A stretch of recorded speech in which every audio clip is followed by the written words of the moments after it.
Welcome to Newshour. Tonight we ask, have van attacks become terrorists' new weapon of choice?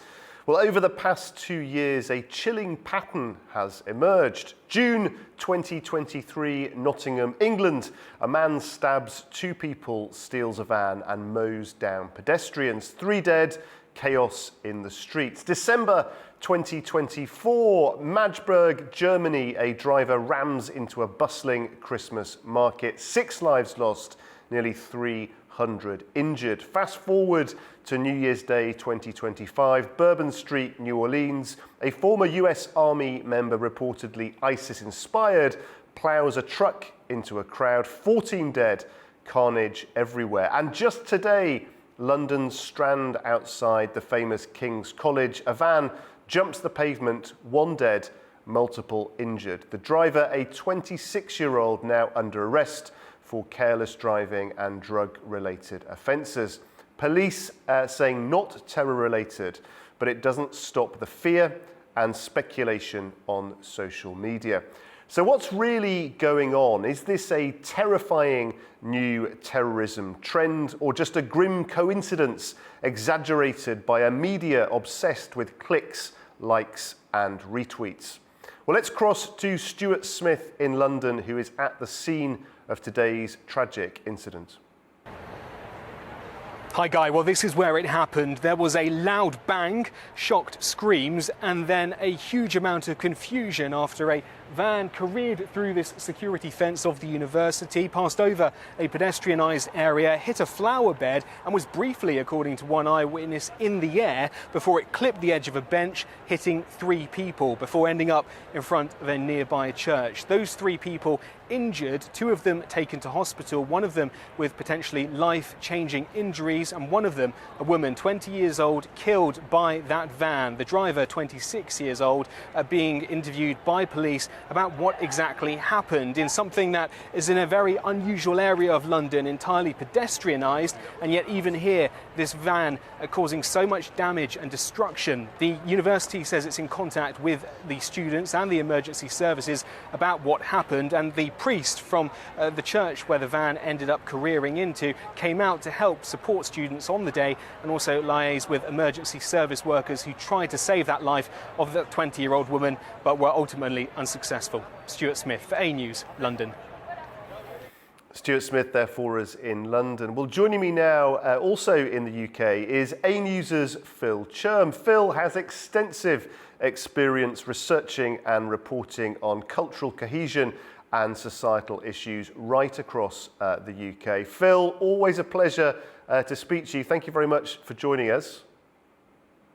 You're welcome.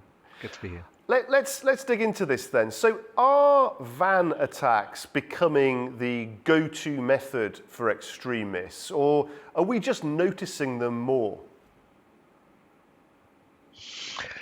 It's probably a little bit of both, in that there's no doubt that van and vehicle ramming attacks have become a certain tactic by a certain section of the population, mainly individuals as opposed to groups, in Europe and elsewhere. And we've seen examples of that ranging from Nottingham to the latest attack today. But that's been the case actually since the mid-2010s. It's not just in the last couple of years.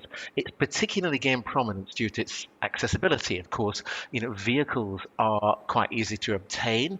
They're much less easy to detect in advance. For example, if people are building explosives or bombs or anything like that, there's often intelligence behind that, and so it's harder to do. So it's quite easy to do. A vehicle, millions on the roads, it's an easy weapon, and there is potentially that high casualty potential for it if you want to actually cause that kind of harm. But we go back a few more years. You mentioned, of course, the last couple of years, including Nottingham. But between 2016 and 2018, there was, of course, Nice, there was Berlin, there was London again, there was Barcelona. And so that was long before, some years before those most recent attacks in Magdeburg and New Orleans and Munich and Mannheim, even just a few weeks ago. So it does seem to be the case that as the authorities become better at implementing their intelligence and detecting bomb plots, the alternative methods are being used. But of course, not all these are politically motivated. Not all of these fall into the category of terrorism. Yeah, that's very interesting, Phil, that difference between organised groups and just individuals. We've seen ISIS-inspired attacks before, as well as other groups, but it seems that random individuals at times are motivated by things they've seen online, copying this tactic for their own reasons, often very different, very not always following an ideology, just following their own particular problems, challenges, and their own reasons for carrying out these acts. Well, indeed, and of course, the attack that took place in London today, it has already been said that it's likely to be somebody who was using alcohol, perhaps drugs, perhaps was just incapable of controlling their vehicle, and perhaps there was no obvious motivation in terms of a political motivation. Perhaps it was just something else. That's obviously something that will come out over time. So, and there are instances in recent years of people just simply attacking or crowds with vehicles just for the sake of anger or psychological issues. And while organizations like the Islamic State group initially popularized the concept of vehicle ramming as a terror tactic, it has kind of been absorbed into the broader spectrum of lone actor violence. How many factors are sort of behind this, do you think? Because, of course, online radicalization clearly plays a part. People disenfranchised, feeling cut off from society. Exactly what can we do to try and mitigate people being groomed into carrying out attacks like this? I think you're right about the online radicalization element about this, and that's certainly been the case. That's been the most dominant form of radicalization for possibly the last 10 to 12 years. And even counterterrorism organizations would have admitted this as early as 2015. They were focusing on the idea of radicalization through mosques or madrasas or other groups, and assuming that radicalization was taking there, before realizing that most people were acting individually. They were seeking out information about the time Islamic State, but certainly other organizations as well. And then from then, some of them then contacted larger, more organized groups. But the original radicalization was occurring online, and that was certainly a significant factor. So as organizations become aware of the role of the internet, of online activity, that's the way in which it can be begun to be tackled in some way, but it's a huge task. And I guess, as you say there's a huge challenge for the intelligence services, the authorities, when it comes to tracking any potential plots, because in a sense, often this isn't a plot in the conventional sense. It's not an organized group who are getting people together to commune in one place and undergo military-style training with lots of planning. More often it's an idea, something that's planted in the minds of people online for them to go off and create their own appalling act, motivated by what they've encountered. Indeed. And that's why the definition of terrorism is often quite difficult. Each country has its own legal definition of terrorism, but for the most part it involves proving that there was an action or a threat that was in some way designed to influence the government or intimidate the public for political, religious, racial or ideological reasons. Now, most countries have a similar definition to that as to what terrorism is. And so if somebody just is just out of control because perhaps they got angry or they have psychological conditions. It's very difficult to prove that their motive was terror related, in which case that falls into several other categories. But it is definitely an ongoing problem, just in terms of defining that as even before we begin to tackle it. Yeah, proving that actually something is terror-related, increasingly difficult for authorities.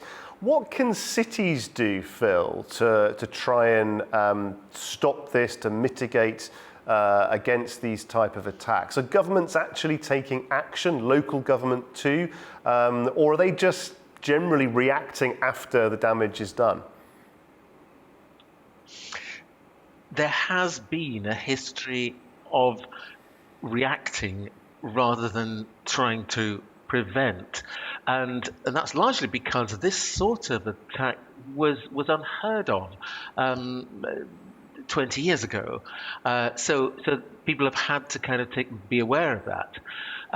If we look back at something like the Nice truck attack, which was in 2016, they responded by installing more barriers. Other European countries followed suit. What they did was they said, look, we need to have more barriers, and they put them in. The Christmas attack in 2016 in Berlin, they did similar things. The rest of the country followed suit. More barriers made it more difficult for people to get in, particularly when there are large events like Christmas markets. And similar, London and Barcelona vehicle attacks, 2017. So still going back sort of 7-8 years, they put more surveillance in place so that they could see who was coming and going into these various areas. But they also had much more monitoring of vehicle rental services, because one of the things that was happening was that people were renting vans, renting other kinds of vehicles, and then they were going and crashing them into crowds. And often it was quite difficult to be able to monitor the process that had actually happened. But I mean, to answer your question in brief, one of the methods is physical. You can put barriers and things in pedestrian and heavy areas, better traffic management, but a lot of it does come down to intelligence and policing. And unlike organizations, though, groups which might operate, or people that might be planning on putting together a terror attack as part of a group, when individuals do this, it's much harder for the intelligence processes of the authorities to be able to monitor that effectively. So the final thing then comes down to public awareness, just making sure that people are aware of what's around them, what the potential threats are, and just to make sure that they know that whatever the motive is behind it, whether it's terror related, whether it's just somebody out of control, or whether it's just somebody who is just unable to control their vehicle, that they are aware of the potential risks around them.